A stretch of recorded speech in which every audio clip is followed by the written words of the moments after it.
everybody, I'm Michelle Christ, and we're getting ready to do Rock Your Network Marketing Business, Chapters 3 and 4. This is by Sarah Robbins. Going to jump right in. Preparation. Think like a CEO. Welcome to the wonderful world of network marketing. What a powerful profession to be part of. You are now your own boss. You own your own business. You design your own future. You are the CEO of your own company. Now what? The beauty of this profession is that it allows anyone, regardless of age or experience, to own their own company. This can be a challenge too. Not everyone who joins is fully prepared to be a business owner. I've heard people say that the business should be kept so simple systematically that an 8-year-old can do it. We are just sharing and inviting. While I agree that we should keep things simple, people still struggle with limiting belief and a lack of self-motivation. Mindset and management of time and emotions are the places where people often get caught up. We have to develop an entrepreneurial mindset in order to be successful. I want to talk to you about how to manage your expectations, your emotions, and your time. When you have total control over these areas, anything can be accomplished in your business. Often we hear the saying, treat this like a business and it will pay like a business. Treat this like a hobby and it will pay like a hobby. While most people start their business very part-time, it requires your full effort for you to be completely successful. Where does success begin in your business? Well, it begins with you. So often we play the blame game, sharing all the reasons why we weren't successful. Oftentimes, the reason why we started, products, pay plan, partnership with our company or sponsor, is the very reason why we say the company didn't end up working. Funny, huh? It's easy to blame our upline or downline for our lack of success, but isn't this independent business ownership? The only name on your distributor account is yours. Yours is the only name on your paycheck. It's important for you to take action and own your success. Network marketing professionals take accountability for their actions, daily activity, and they own their results.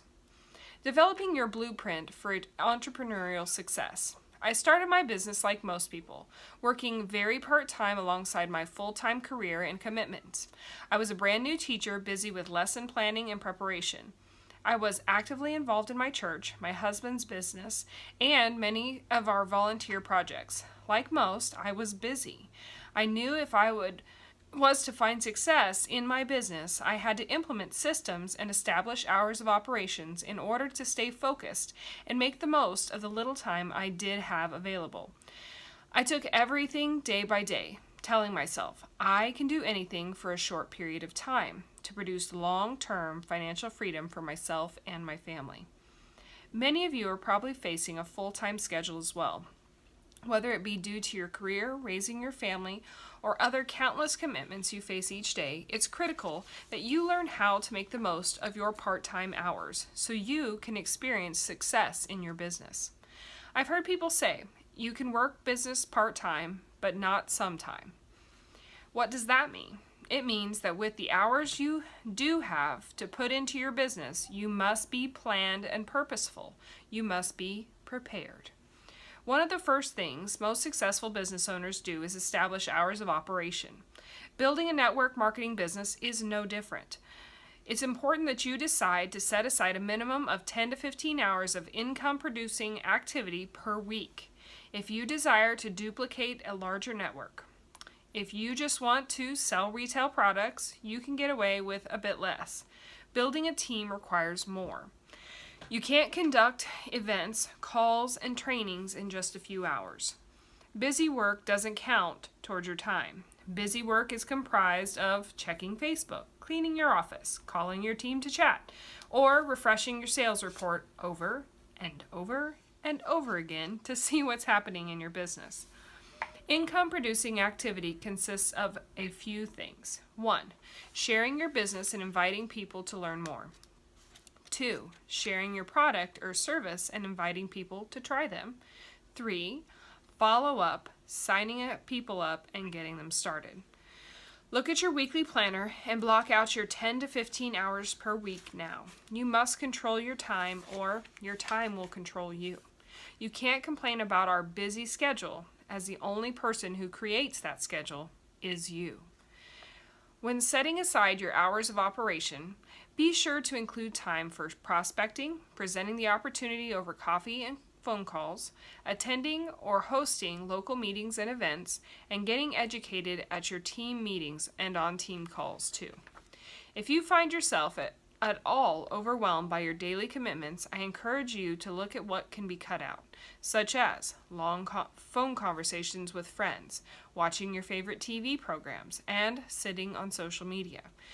You may have to learn to say no for a little while so you can say yes to the things you love for the rest of your life.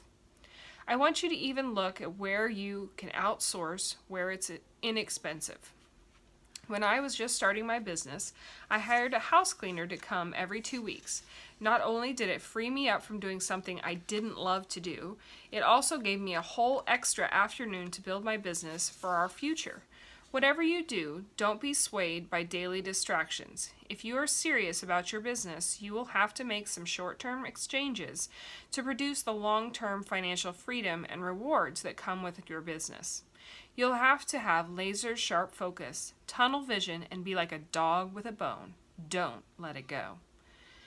You have to be willing to pay a price for true time and financial freedom. Again, you'll find you have to consider where you can make short-term exchanges for long-term reward. We will talk about what to do during your income-producing activity time in upcoming chapters.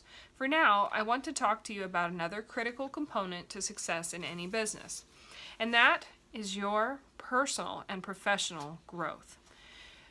The story of the starving baker. Have you ever heard the story of the starving baker? Imagine there's a brand new, beautiful bakery built right down the road. The aroma of fresh pastries fills the air. This is where hot, delightful treats are served all day long. You go in, this baker is brilliant. You order your treat and watch as the baker does his thing. It is magnificent to watch. He does everything himself. He cleans the tables, tends the cash register, bakes the goods, and greets the guests. You start to notice that he's surprisingly thin. You begin to think, he's so busy baking for others, he's forgetting to eat. He's starving himself. Are you the starved baker?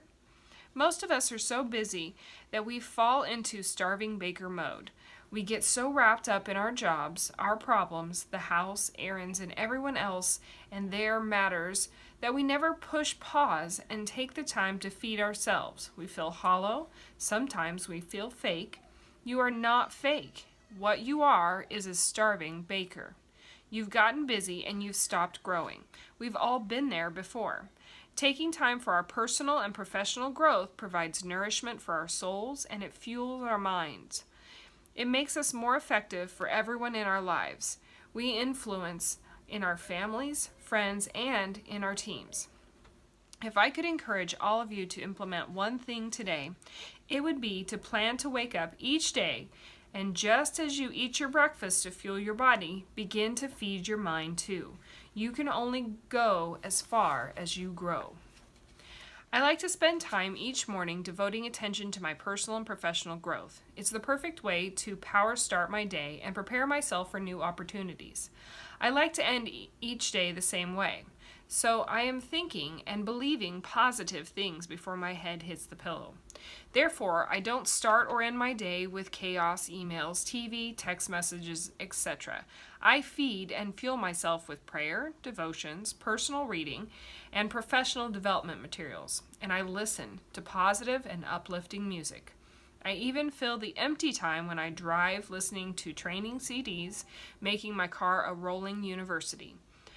I listen to things that teach me how to become a better person and more effective leader. I am extremely intentional about my daily self-programming, so I am more effective as a wife, friend, sister, daughter, and leader. I realize that my business can only grow as much as I do. My come to the parking lot moment.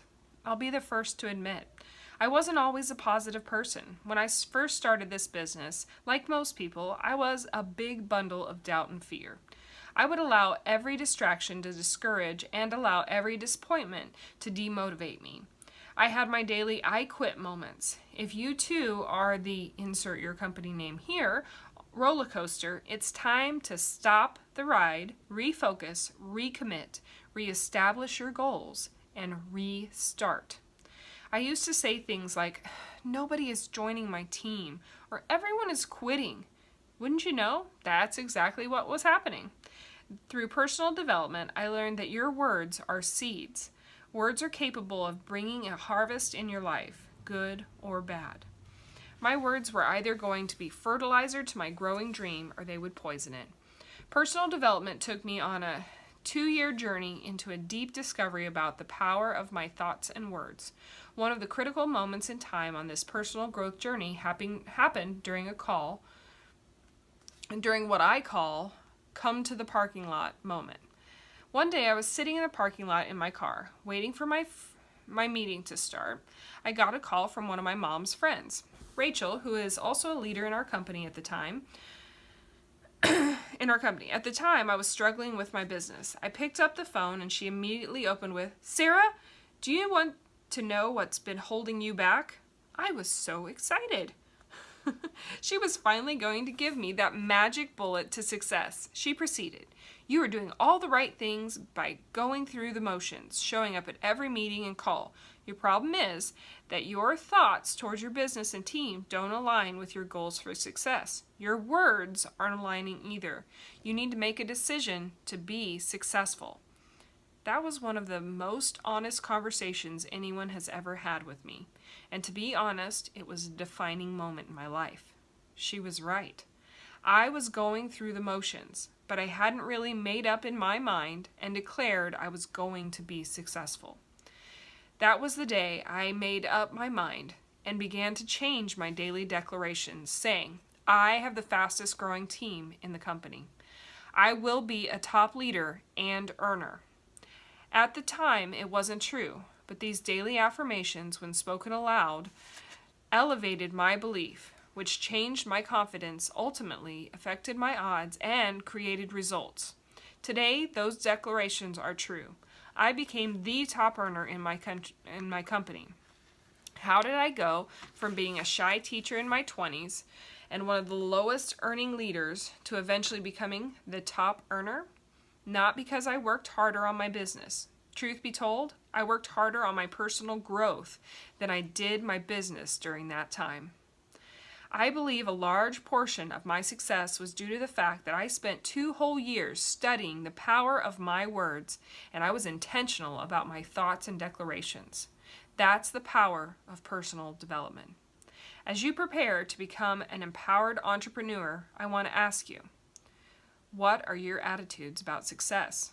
What are you saying about yourself or your team daily? What are you thinking? Your thoughts become your words. Your words become your actions. Your actions determine your outcome. Much of our success boils down to our belief in our company, in our profession, and of course, in ourselves. This is why daily personal and professional development is the key. Invest in yourself. Invest in your team's dream. Speak life into them and increase their self-esteem by teaching personal development as much as you teach the professional development skills. I love the story of A.L. Williams in the book Pushing People Up. He was a high school coach who had a dream to create unlimited opportunity and to help ordinary people achieve extraordinary things. He took a bunch of teachers and coaches and created a network marketing company that sold life insurance. By the 7th year, they sold more term life insurance than New York Life, Metropolitan, and Prudential combined, which were more than a century old. How? He did it through boosting up people's self-confidence. This illustrates personal development at its finest. Ask yourself, what type of culture do I want to create on my team? Culture begins with you, and it starts today. Your words and your actions will duplicate down to your team, and a leader is only as good as his or her team. Grow yourself, and your team will grow. Be the leader they are looking for. True leaders can cast a vision and they know where they are going. How do they know where they are going? They plan for it and they communicate it to their team. What are your plans for you and your team? Where do you want to take them? Have you shared your vision with them? Making your dream a reality. One of the most important exercises you can do as you begin your business is to identify your reason why. What is driving you emotionally to develop a successful business? Your why is your long-term vision for success in your business. How can you know the route to take if you don't know where you're going? How can you bring others with you? Let me ask you a few questions. If time and money were no issue, how would your life look? Where would you live? What would you drive? What would you do with your time? Would you have any debt? In other words, what will a successful business do for your life, your family's life, and your lifestyle? I want you to clearly write down why you are doing your business. The more specific, the more powerful it will be. Make it compelling so it causes you to find the time, face your fears, and persevere. Is your reason why to have a college fund for your children, to pay off debt, buy your dream home, become more self-reliant? Or are you funding your retirement? For me, I want to start a foundation for women and children that I would fund through my business. One of the first things I did when I started my network marketing business was to create my why, my reason. I remember working with one of my mentors who asked me, "Sarah, what's your reason? Why?"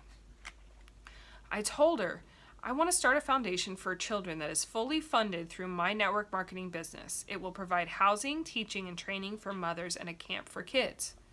Impressed, she asked, "How much will that cost?" "Millions," I told her. She proceeded to ask, "How does that feel?" "I have to admit it's overwhelming," I said. You see, my why was so big that at times, instead of serving as my motivator, it would demotivate me. I was so overwhelmed by my dream that I often felt defeated, which is why it was easy for me to want to quit when I got discouraged.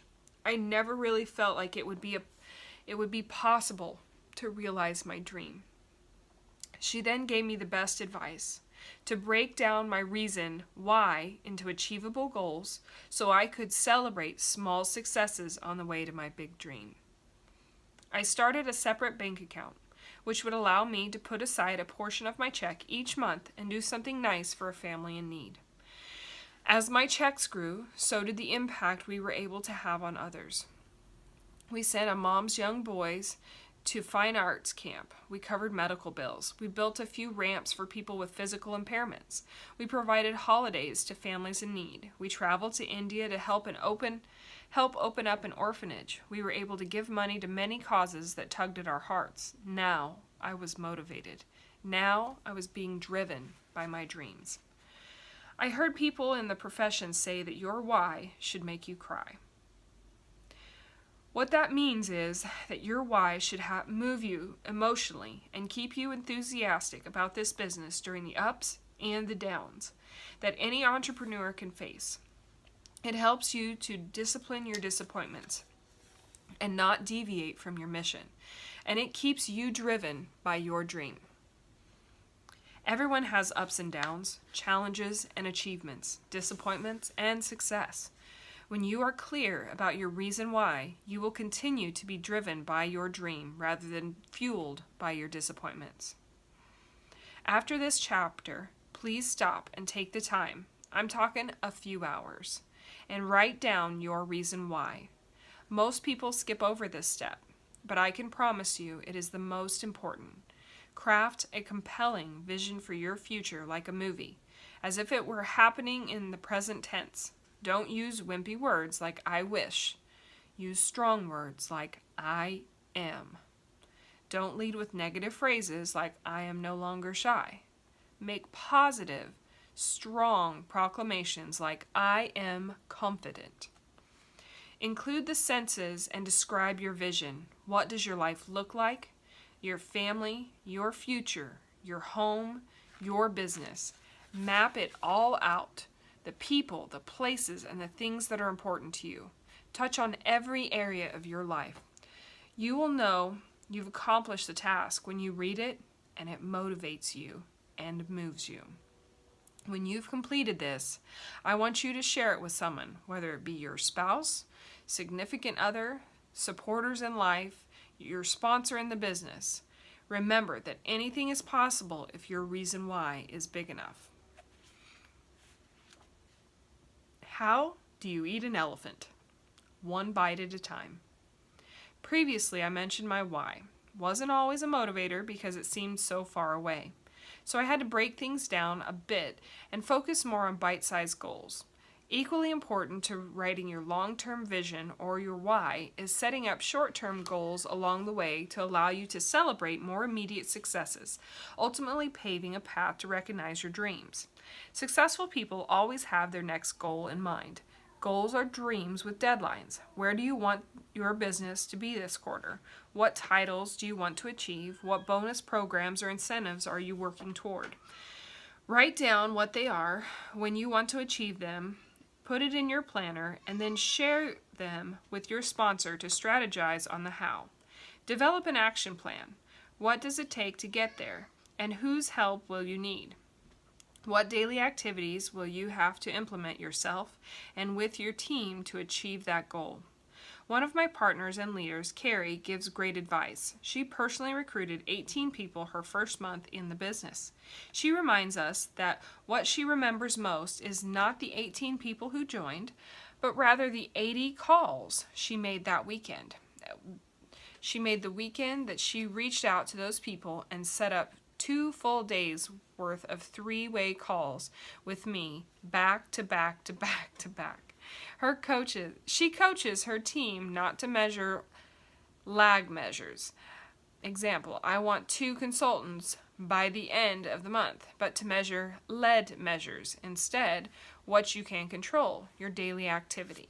Carrie counsels her group to set daily activity goals as to how many calls you will make a day, how many presentations, and how many sample packs you'll share. Track this. It's even okay to track your no's.